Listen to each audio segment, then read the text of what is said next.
नमस्कार, देश दुनिया की खबरों के इस नए एपिसोड पर आप सभी का स्वागत है। आज की सबसे बड़ी खबर सामने निकल के आ रही है भारत और म्यांमार से, जहां रिसेंटली भारत और बांग्लादेश में जो हुआ है ये हम सबके सामने है। इसलिए भविष्य में म्यांमार के अंदर भी कोई ऐसी सिचुएशन ना बने, इसके लिए भारत सरकार ने बॉर्डर को लेकर के कुछ नए दिशा निर्देश जारी किए हैं। दूसरी अपडेट बहुत ही इंपॉर्टेंट है, जहाँ पर कुछ अमेरिकी वैज्ञानिकों ने भारत के एक सीक्रेट न्यूक्लियर वेपन का खुलासा कर दिया है और इस खबर के सामने आते ही पूरी दुनिया में हेडलाइंस बननी शुरू हो चुकी हैं। तीसरी अपडेट कि भारतीय सेना को जल्द ही कई एडवांस तोपें मिलने वाली हैं। चौथी अपडेट कि भारत का सबसे अच्छा दोस्त यानी कि रूस ने कुछ हथियार सीक्रेटली पाकिस्तान को बेचने शुरू कर दिए हैं। पांचवी अपडेट कि बांग्लादेश के अंदर जो हो रहा है खासकर माइनॉरिटीज के साथ, अब इस चीज को लेकर के यूएन ने एक नई रिपोर्ट का खुलासा किया है। आज की इस वीडियो में सारी रिपोर्ट्स आपको डिटेल्स में बताते हैं। यदि आपको हमारी ये सीरीज पसंद आ रही है तो आज की इस वीडियो को लाइक और चैनल को सब्सक्राइब जरूर करें। सबसे पहली और इम्पोर्टेंट अपडेट भारत और म्यांमार से सामने निकल के आ रही है, जहां पर आज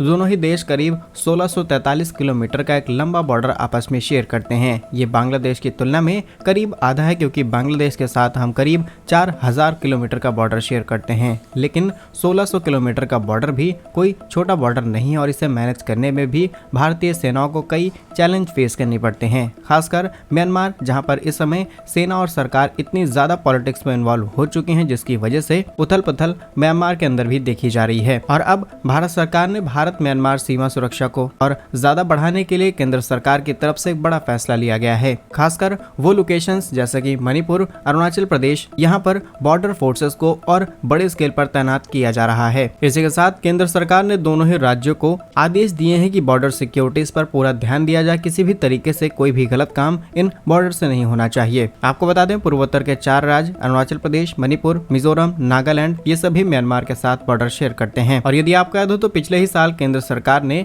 म्यांमार के फ्री मूवमेंट रेजिमेंट को सस्पेंड कर दिया था, जहां भारत सरकार के इस फैसले का विरोध जमकर के मिजोरम और नागालैंड में किया गया। और इस बॉर्डर पर भी सिक्योरिटी बनाने के पीछे एक बड़ा रीजन है कि 1970 से ही इसी बॉर्डर से तमाम तरीके की तस्करी, तमाम तरीके की दवाइयां, हथियार, उग्रवाद और खतरनाक लोग इस जगह से अंदर घुसने की कोशिश करते हैं और कई बार इन्हें पकड़ा गया है। कई बार तो अवैध शरणार्थी भी इस जगह से अंदर घुस जाते हैं, जिसके लिए कुछ चीजें मॉनिटर कर पाना हमारे कंट्रोल में नहीं होता। इसीलिए भविष्य में ऐसी कोई सिचुएशन भारत सरकार को फेस ना करनी पड़े, म्यांमार के साथ बॉर्डर सिक्योरिटीज को और ज्यादा इनहेंस किया गया है। आपके हिसाब से केंद्र सरकार का ये फैसला सही है? और यहाँ पर और क्या करना चाहिए केंद्र सरकार को? कमेंट्स में अपनी राय जरूर बताइएगा। दूसरी इंपॉर्टेंट अपडेट की बात की जाए तो कुछ अमेरिकी वैज्ञानिकों ने भारत के एक न्यूक्लियर वेपन जो कि सीक्रेट तैयार किया जा रहा था, इसका बड़ा खुलासा कर दिया है। डिटेल्स की बात की जाए तो आज के समय में पूरी दुनिया लगभग तीसरे विश्व युद्ध की तरफ आगे बढ़ रही है। ताइवान हो, चीन हो, फिलीपींस, पाकिस्तान, मिडिल ईस्ट या फिर खुद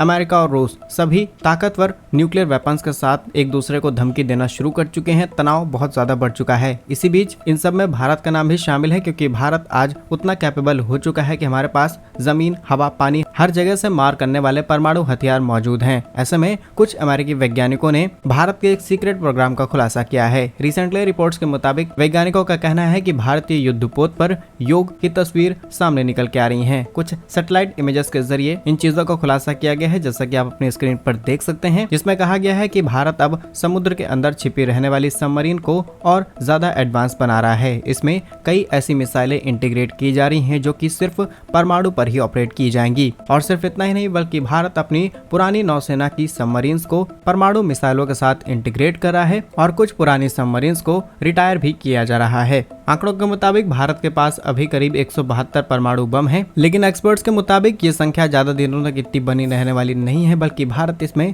और ज्यादा इजाफा करेगा। फिलहाल ताजा सैटेलाइट इमेजेस जो जारी की गई हैं, इसके पीछे अमेरिका के फेडरेशन ऑफ अमेरिकन साइंटिस्ट के वैज्ञानिकों ने इस बात का खुलासा किया है। उन्होंने तमाम ऐसे सैटेलाइट इमेजेस जारी की हैं जिसमें बताया गया है कि भारत इस तरीके के प्रोग्राम पर ऑलरेडी सीक्रेट तरीके से काम करना शुरू कर चुका है। और हम भी आपको सिर्फ वही इन्फॉर्मेशन बता रहे हैं जो कि पब्लिक मीडिया में अवेलेबल है, जो कि वैज्ञानिकों ने कहा है। अब इस बात में कितनी सच्चाई है नहीं, इसके बारे में हम कुछ भी नहीं कह सकते। और ऑफिशियली देखा जाए तो भारत सरकार की तरफ से अभी तक कोई रिएक्शन नहीं आया है, बाकी आप खुद समझदार हैं। नेक्स्ट इंपॉर्टेंट अपडेट की बात की जाए तो भारतीय सेना को अब जल्द ही करीब 400 नए हौवित्जर तोप मिलने वाली हैं। इसके लिए करीब 6500 करोड़ रुपए खर्च किए जाएंगे। उन सभी का प्रोडक्शन भारत के अंदर किया जाएगा। डिटेल्स की बात की जाए तो भारतीय सेना अपनी तोप और शक्ति को और ज्यादा मजबूत करने के लिए एक नई तैयारी कर रही है, जहां पर भारतीय कंपनियों को करीब 400 400 ऐसे ही हॉवित्ज़र तोप बनाने के लिए एक बड़ा टेंडर दिया जाएगा और इस टेंडर की लागत करीब 6,500 करोड़ रुपए होगी। इसका मकसद है कि हम सभी तोपों को मेड इन इंडिया देश के अंदर तैयार करें।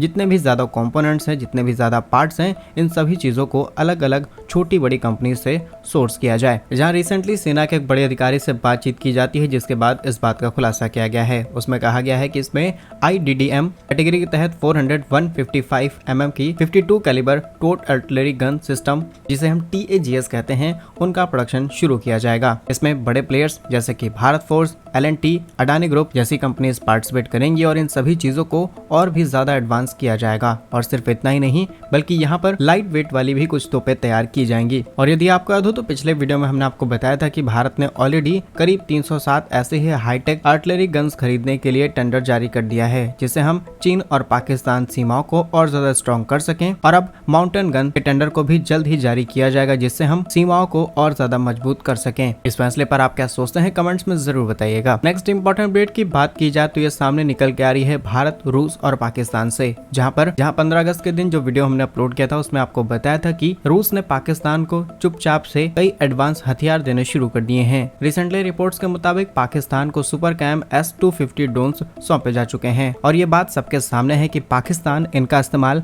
भारत के खिलाफ आसानी से करेगा। कई रिपोर्ट्स का तो ये भी मानना है कि जल्द रूस और पाकिस्तान तेल और गैस की सप्लाई को लेकर के एक बड़ा एग्रीमेंट करने वाले हैं, जिसके बाद एक नई पाइपलाइन सेटअप की जाएगी रूस और पाकिस्तान के बीच में। यानी कि अगले कई सालों तक पाकिस्तान को सस्ती गैस और तेल मिलने वाला है। अब आगे चल के भारत इन चीजों को किस तरीके से रोकता है, रूस पर हम किस तरीके से दबाव बनाते हैं, ये भारत के लिए एक बड़ा चैलेंज बनने वाला है। फिलहाल ऑफिशियली रूस की तरफ से इस बात को कंफर्म नहीं किया गया है कि उसने पाकिस्तान को ऐसे हथियार सौंपे हैं, लेकिन दुनिया भर में इस बात का खुलासा हो चुका है। इसके अलावा रिसेंटली खबर सामने निकल के आई थी कि टर्की अपने S-400 पाकिस्तान को देने जा रहा है। ये भी भारत के लिए एक बड़ा चैलेंज बनने वाला है। और अगर आप इस बात में थोड़ी सी सच्चाई ढूंढने की कोशिश करेंगे तो आपको कई चीजें मिल जाएंगी। असल में भारत की ऑयल कंपनी जिसका नाम है ONGC विदेशी लिमिटेड, इसके करीब $600 मिलियन के डिविडेंड रूस में फंसे हुए हैं। कंपनी ने इसके बदले उनके कई गैस फील्ड और ऑयल फील्ड में 20% हिस्सेदारी मांगी है, लेकिन कंपनी ने इस बात को पूरी तरीके से इनकार करना शुरू कर दिया है। इसमें भारतीय कंपनी को नुकसान हो रहा है और चाहे तो रूस इस बात को एक दिन के अंदर सेटल किया जा सकता है। इसके बावजूद भी ये चीजें आगे नहीं बढ़ पा रही। बाकी आपके हिसाब से क्या आपको लगता है कि पाकिस्तान को सच में रूस ऐसे हथियार देगा या फिर नहीं? कमेंट्स में अपनी राय जरूर बताइएगा। नेक्स्ट इंपॉर्टेंट अपडेट की बात की जाए तो यूएन के अंदर अब एक नई रिपोर्ट पब्लिश की गई है, जिसमें बताया गया है सुरक्षा बलों ने लोगों के साथ किया है ये बिल्कुल गलत तरीके से बल का प्रयोग किया गया है। रिसेंटली संयुक्त राष्ट्र यानी कि यूनाइटेड नेशन ने शुक्रवार को इस बात का खुलासा किया है। उन्होंने कहा कि बांग्लादेशी सुरक्षा बलों ने विरोध प्रदर्शन कर रहे छात्रों पर अनावश्यक बल का प्रयोग किया है, जिससे भीड़ हिंसक का रूप ले गई और देखते ही देखते बांग्लादेश के अंदर किस तरीके से तख्ता पलट हुआ, प्रधानमंत्री को देश छोड़ना पड़ा और उसके बाद जो हंगामे पूरे देश के अंदर हुए हैं ये हम सबके सामने हैं। कहा तो जाता है कि यहाँ पर करीब 450 लोगों ने अपनी जान गंवा दी है, लेकिन ये आंकड़े अभी तक कितने ज्यादा ऑफिशियल हैं या फिर अनऑफिशियल, इसके बारे में कुछ नहीं कहा जा सकता। और बांग्लादेश के अंदर सिचुएशन अभी भी कंट्रोल में नहीं आई है। फिलहाल क्या कुछ मानना है आपका इन सभी खबरों पर हमें कमेंट्स में जरूर बताइए। यदि आपको हमारी ये वीडियोस पसंद आ रही है तो आज के इस वीडियो को लाइक और चैनल को सब्सक्राइब जरूर कीजिए। वंदे मातरम, भारत माता की जय।